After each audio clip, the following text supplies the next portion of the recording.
Muito bem, o assunto hoje aqui no Jornal da Manhã é a Previdência dos servidores municipais.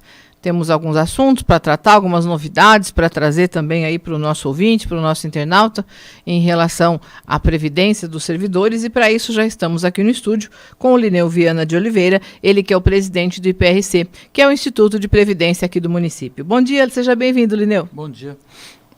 Lineu, recentemente o Jornal Cidade trouxe algumas publicações relacionadas ao Instituto, trazendo inclusive um índice que mede um pouco a qualidade de que forma as gestões, né, as prefeituras lidam com os seus institutos de previdência, e Rio Claro não conseguiu lá uma boa colocação, digamos assim. Eu gostaria que você trouxesse algumas explicações dos motivos que levaram a cidade, então, a ter esses números não muito favoráveis nesse índice. Ok. Bom dia a todos. Então, esse índice chama Índice de Efetividade da Gestão Municipal, que na verdade ele mede a gestão municipal, a gestão da prefeitura em relação à Previdência. Não é a gestão do Instituto de Previdência, é a gestão da prefeitura, do prefeito, né? E, na verdade, esse índice, ele não tem ele está refletindo muito o passado ainda. Ele só talvez em 2024 ele vai refletir todas as modificações que foram feitas. Então, nesse momento que saiu esse índice, ele já era ruim, o índice anterior, acho que não sei se foi publicado na época, mas eu já venho acompanhando, ele já tinha essa nota C, anteriormente, agora continua com a nota C porque as principais modificações que foram feitas ainda não estão captadas por esse índice, mas o ano que vem, quando saiu do ano que vem, já vai ter uma boa parte, mas na íntegra mesmo só em 2024. E esse índice tem uma série de parâmetros que eles utilizam, e os parâmetros são o déficit atuarial, as dívidas da prefeitura com o ente previdenciário, a adequação de leis, inclusive na matéria falou lá da adequação, mas às vezes dava a impressão que o Instituto estava inadequado em relação às aposentadorias, mas as aposentadorias do Instituto todas foram consideradas legais, nunca tivemos uma aposentadoria considerada irregular. Todas até hoje do Instituto foram todas aprovadas pelo Tribunal de Contas. Não é com relação a isso que se refere o índice. O índice é com relação à adequação da legislação. A nossa legislação ficou desde 2007 até dezembro de 2021 sem modificações que eram necessárias. Então ela estava muito defasada e esse índice pesou muito também. Tem outros parâmetros também que influenciam, por exemplo, reforma da Previdência. Um dos índices é esse. Então, se a Prefeitura não fez a reforma da Previdência, isso é ponto negativo. No ponto de vista do Tribunal de Contas, ponto negativo. Mas, no ponto de vista do servidor, é ponto positivo. Você conseguir manter a legislação, porque se você fizer uma reforma da Previdência, é óbvio que vai ter um prejuízo considerável para o servidor. E o que determina isso em suma, o déficit. Se o déficit estiver muito alto e estiver apontando para uma inviabilidade, você é obrigado a fazer a reforma da Previdência. O Tribunal de Contas, ele entende que deva fazer a reforma da Previdência. Então, sempre que você não faz, ele vai considerar um ponto negativo. Só que, como existe a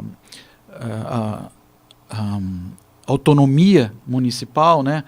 Então, cada prefeito faz a gestão da sua previdência, porque a previdência é própria, né, no caso. A nossa previdência não é o INSS, que é um regime geral de previdência, é um regime próprio, é de Rio Claro. Então, tem que se ater às condições financeiras e atuariais de Rio Claro. E como nós fizemos a segregação de massa, foi necessário fazer segregação de massa para poder tirar o Instituto daquela situação de inviabilidade no médio e longo prazo, né? No curto prazo não, até no médio prazo não, mas no longo prazo o Instituto estava ficando inviável. Com aquela dívida, são 5 anos sem repasse, sem pagamento da dívida, nada, isso é óbvio. Eu não conheço nenhuma cidade Então a letra C era uma imposição mesmo, porque eu não conheço nenhuma cidade que tenha uma condição dessa. Esses números, eles são referentes, essas questões todas, à administração anterior, né, Irineu? Iniciada a administração agora do prefeito Gustavo. As administrações anteriores, né? No geral, no geral, mas em particular, mais efetivamente na administração anterior, que é onde o problema se agravou mais. Mas ele já vinha. Ele já vinha acontecendo e se agravou na última administração. E aí agora, com o início do governo, a partir do início do governo do prefeito Gustavo, houve um diálogo e várias providências no sentido de resolver a dívida, de manter os repasses em dia. Como é que tem sido? Sim, quando o Gustavo assumiu, lógico que eu tive que conversar com ele a respeito, colocar ele a par dessa situação, que era, no meu entendimento e no entendimento do Tribunal de Contas, já estava uma situação de médio para grave, né, do ponto de vista do futuro, né, do ponto de vista de longo prazo. Do curto prazo, obviamente que não, porque o Instituto tinha bastante dinheiro, né, mas no longo prazo estava ficando inviável. E o Instituto é para funcionar no longo prazo, não é no curto prazo. Então a gente está trabalhando sempre para o longo prazo. Então tive essa conversa com o prefeito, expliquei tudo para ele e expus tudo que precisava ser feito. Não tinha muita esperança, porque faz 11 anos já que eu estou aqui, eu nunca... as coisas só pioram, né? A gente fica muito desesperançoso, né? E eu estava muito deprimido com isso. Mas me surpreendeu que o prefeito conseguiu fazer tudo, né? Demorou um pouquinho, só no final de 2021 realmente colocar em prática tudo, né? Mas foi tudo muito bem estudado. O prefeito se dispôs a fazer tudo, todas as coisas que foram propostas, e até me surpreendeu. Ele voltou a pagar integralmente, né, o que fazia 5 ou mais anos que a gente não via a cor dos repasses do patronal, que nunca existiram. Né, uma aberração você ficar 5 anos sem receber o repasse patronal, que é o principal, que é o mais significativo. Né. Chegamos a ficar meses e meses sem receber o repasse do servidor. Isso é muito grave, né? Muito grave. Tive que ir várias vezes na polícia, coisa muito desagradável. Eu, a presidente do Conselho Deliberativo, fomos, mas isso já, graças a Deus, ficou no passado. Né? E houve uma adequação também em relação à dívida acumulada da massa, né, que você se refere. Se pode explicar um pouquinho para a gente entender melhor essa questão? A segregação de massa, eu já vim aqui explicar, mas eu expliquei com mais detalhes. Agora eu vou falar de uma forma mais simples. A segregação de massa, em síntese, ela faz com que ela estenda no tempo, mais tempo para a prefeitura se adequar, então isso dá um pouco de fôlego para a prefeitura.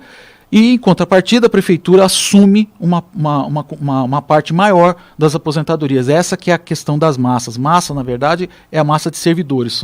Então, uma parte dos servidores que estava com o Instituto, a prefeitura aumentou porque a prefeitura já tinha, dos primeiros 5 anos de existência do Instituto, a prefeitura já bancava esses servidores que aposentaram nesses primeiros 5 anos. Então isso já fazia parte da prefeitura, não do IPRC, embora o IPRC que paga sempre vai continuar pagando todos os servidores, independente se são da massa do Instituto ou da massa da prefeitura.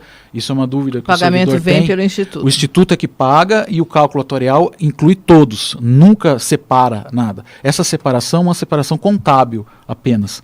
É para facilidade de pagamento da prefeitura, né? De viabilidade da prefeitura, mas do ponto de vista financeiro, todos pertencem ao Instituto e é o Instituto que vai pagar todas essas aposentadorias sempre.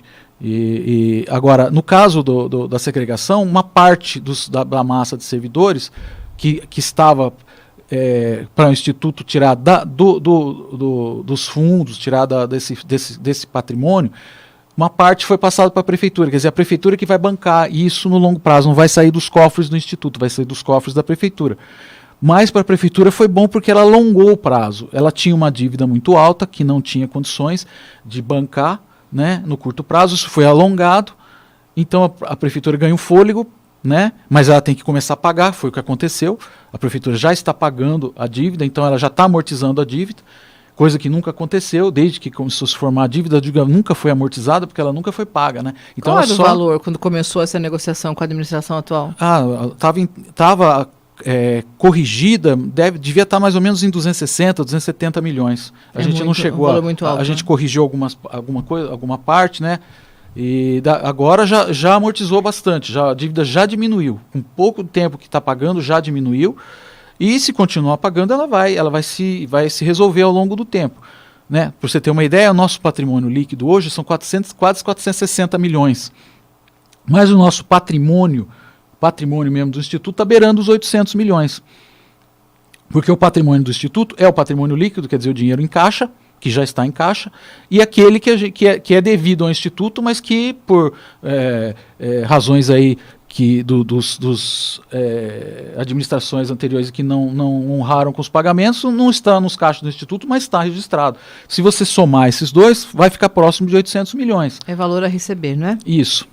Muito bem, nós estamos conversando com o Lineu Viana de Oliveira, ele que é presidente do IPRC, o Instituto de Previdência dos Servidores Municipais. Bidu, tem perguntas? Com certeza, Lineu, bom dia. Bom dia. Ainda dentro desse assunto com relação às dívidas, você explanou muito bem que agora houve uma extensão para o prazo de pagamento, mas eu me lembro que anos anteriores, acredito eu até que na administração anterior, se me falha a memória, você pode até me corrigir, mas muito se falava em possível venda de algum imóvel do município para custear, para ajudar a bancar essa dívida que a prefeitura tinha com o IPRC. Então isso hoje não existe mais. Isso ainda está fora de cogitação. Não está. O prefeito vai vender. O que ele vai fazer, uma parte desse dinheiro da venda dos imóveis, pelo que eu entendi, ele tem a intenção de amortizar essa dívida do IPRC. Acontecer, então, Não pode. Aqui antes você tinha uma legislação que você passava esses terrenos, esses imóveis para o Instituto. Não assim fácil. Passava, tem um rito processual bastante complicado para fazer, tinha que envolver Brasília, tinha que ser aprovação da Câmara, aprovação do Conselho Deliberativo, tinha que aprovar o Ministério da Previdência, tinha que aprovar. E, na verdade, foi tentado várias vezes isso aí, nunca conseguiu, porque uma hora os imóveis não estavam em ordem, né? Ou não se adequavam à estrutura que era pedida. Então, nunca foi feito. Mas isso não existe mais. Passar imóveis para o IPRC, não. Porque, inclusive, é muito difícil de administrar. Já é difícil de administrar o dinheiro. Imagina você ter que administrar imóveis que você não tem expertise para isso. E ainda mais tendo que obedecer a meta atuarial com relação a isso também, porque todos os ativos que o Instituto recebe, eles estão sujeitos à meta atuarial. Então, esses imóveis têm que render segundo a meta atuarial. Então, essa é uma coisa complicada. Mas o prefeito pode fazer a venda desses imóveis com autorização legislativa, né, no caso, e pagar em dinheiro, fazer aportes em dinheiro para o Instituto para diminuir essa dívida, diminuir o déficit. Isso ele pode fazer, ele tem intenção, manifestou essa intenção, né? Mas, de qualquer maneira, o que já foi feito já avançou bastante. O déficit já caiu bastante. E essa queda do déficit não está ainda naquele índice. Ainda não está totalmente naquele índice. E principalmente agora em 2022, até o atuário já fez o cálculo atuarial, eu estou analisando para poder postar, né, para ver se está tudo correto, mas houve uma queda muito significativa no déficit atuarial. E isso é uma coisa muito boa, porque isso permite que a gente não precise fazer a reforma da Previdência, que isso para o servidor é muito importante, né, porque é o principal fator para se determinar a reforma da Previdência é o déficit. E esse déficit caiu bastante significativamente também, porque em 2022 o Instituto teve um desempenho no mercado financeiro muito significativo. Nós ficamos entre os primeiros institutos, de mais de 400 institutos que tem no estado de São Paulo, nós estamos entre os primeiros em rentabilidade. Né, saiu no ranking da XP, saiu no ranking da Crédito e Mercado, que o Instituto está lá em cima, e isso também ajudou bastante na redução do déficit. Mas todas as medidas que foram tomadas, uma a uma, foram que levaram a esse resultado. Mas isso não está nesse índice. Não está ainda... É um índice que trata do passado, né? Isso, ele é um passado que vai dinâmico, né? Que ele vai se... cada vez que é feito, ele vai englobando algumas partes. Infelizmente, esse índice ainda não tem, inclusive, a legislação, né, que é uma das coisas que mais pesou na nota foi a falta de legislação, falta de adequação. E essa legislação só saiu em 2021, dezembro, né, de 2021 e em 2022, que não está abarcado pelo índice. Esse foi inclusive, o motivo do nosso convite para que o Lineu viesse participar conosco aqui do Jornal da Manhã, para tranquilizar o servidor, né? A gente sabe que a gente tem uma audiência junto aos servidores, quero até agradecer, né, pela participação dos funcionários municipais, dos servidores municipais aqui no Jornal da Manhã, sempre acompanhando o Jornal da Manhã.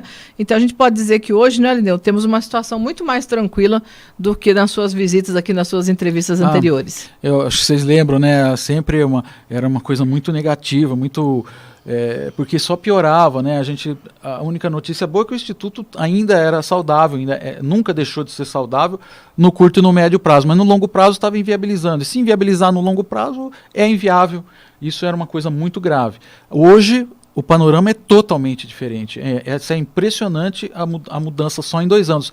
Para se ter uma ideia, o patrimônio do Instituto ficou, durante 4 anos, ele ficou estável e diminuindo. A gente vinha sempre aumentando, porque você tem que aumentar o patrimônio, porque você tem que chegar ao déficit zero, ao equilíbrio atuarial. Se você não aumenta o patrimônio, né, você nunca vai chegar. Então isso é um dado de inviabilidade se não acontece. E sempre, mesmo com os pagamentos em falta, o Instituto sempre foi aumentando bastante, consideravelmente, o seu patrimônio. E nesses últimos 4 anos, não agora nessa última administração, ficou muito crítica a situação. Ela já vinha ruim e se agravou. Tanto é que o Instituto começou a ir para trás, começou a diminuir o patrimônio em vez de aumentar. E isso me deixou muito preocupado. Então ele terminou em dezembro de 2021, terminou com 340 milhões de reais. Isso já era no começo de 2017, era mais ou menos isso. O Instituto tinha pouco menos que isso. Então não progrediu nada, né? Não evoluiu. Agora, hoje, o patrimônio é 460 milhões. Olha só, em 2 anos, o patrimônio já pulou de 300 e pouco para 460 milhões. E como a dívida está solucionada, está pagando a dívida, isso faz com que o déficit atuarial caia bastante. Então, a situação do Instituto hoje é bastante tranquila.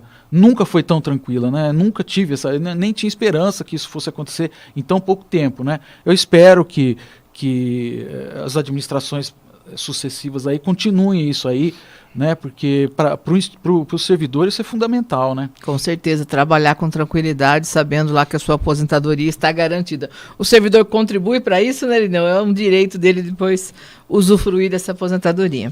Eu quero agradecer, então, a participação do Lineu Viana de Oliveira, ele que é presidente do IPRC, o Instituto de Previdência dos Servidores Municipais, trazendo esses esclarecimentos, então, essas explicações sempre muito importantes para que a gente possa entender. Envolve a todos, né, porque se trata do patrimônio público também, né, da Prefeitura de Rio Claro, então, acho que é um assunto que toda a comunidade acaba acompanhando também. Muito obrigada, Lineu, pelas informações, um bom dia, um ótimo trabalho a você e toda a equipe. Obrigado.